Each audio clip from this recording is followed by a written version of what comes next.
Kejohanan Silat Jatuh Kelantan 2025 diadakan ini bukan sekadar pertandingan untuk mencari juara, tetapi medan melatih jiwa dan raga agar para pesilat menjadi insan yang berdisiplin, berakhlak mulia, serta menjunjung tinggi nilai perjuangan bangsa dan agama. Selain menjadi seni mempertahankan diri, silat juga menjadi identiti bangsa Melayu kita yang punya akar budaya dan nilai sejarah yang boleh dibanggakan.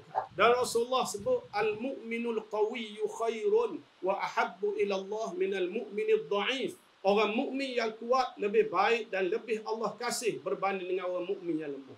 Islam menghargai golongan seni. Seni tidak salah dalam Islam. Cuma Islam ajar supaya ia tidak terbabas daripada garisan yang dibenarkan. Sebab tu kita di Kelantan ni kita buat garis panduan. Bukan kita larang, buat garis panduan. Nak silat ada garis panduan dia. Nak gusti ada garis panduan dia.